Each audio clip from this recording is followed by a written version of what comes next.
As I indicated in the introduction, in which it sounds like you're sort of with me on this, there are questions to ask about who Bart Stupak was paying rent to when he lived at C Street. I mean, this is very obviously heavily subsidized housing. To not know who you're paying rent to in a subsidized facility seems strange for anybody, let alone a member of Congress. The family now says they don't run C Street.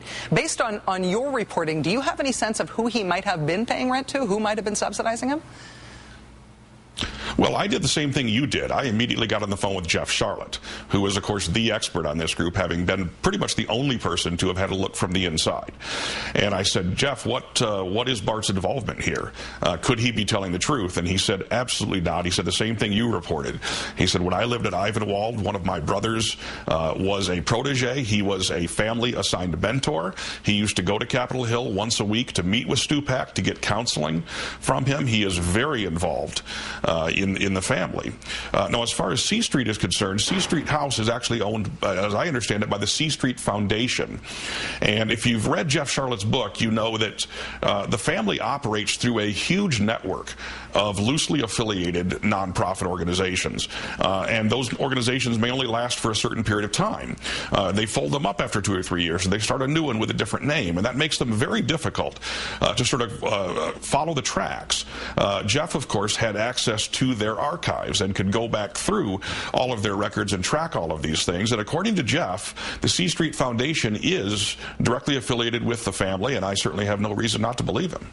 Mr. Stupak says, of course, that his time at C Street didn't influence his votes in any way. We know that the thing that Mr. Stupak's most famous for, the Stupak Amendment to health reform, was actually the Stupak-Pitts Amendment. Congressman Joe Pitts, a Republican, who Jeff Charlotte reports also has a very long association with the family.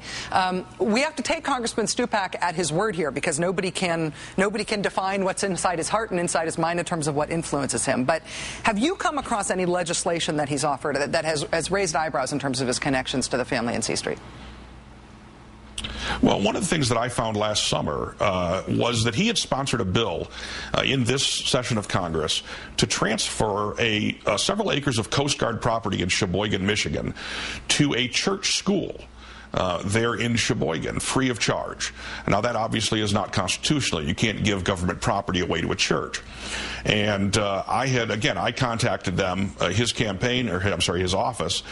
They had no comment at all. They wouldn't talk to me at all about it. Americans United for Separation of Church and State got involved. They wrote a letter in early October to Representative Stupak telling him this was unconstitutional. The next day, he withdrew that legislation and put in new legislation that would sell the property at fair market value, but would give the church the right of first refusal to buy it at fair market value. I should say this. I don't think that Representative Stupak is he's certainly not a religious right ideologue. He's a fairly moderate guy. The one big issue for him is abortion. When it comes to gay rights, for example, he's got a 63% lifetime rating from the Human Rights Campaign. That's not terrible. He's only got a 53% lifetime rating from the Christian Coalition. So I don't think it's fair to paint him as sort of a religious right ideologue. That's not what he is. He's a fairly moderate guy. But abortion is the one issue that I think really gets his dander up and that he feels very strongly about. And he feels like that's a place where his religious views should be imposed on the rest of the country. Ed Brayton is state editor for the Michigan Messenger. Thanks for helping us flesh out this story with your reporting and helping us all get to know Bart Stupak a little better. Really appreciate it, Mr. Brayton. Thanks, Rachel. Thanks for having me.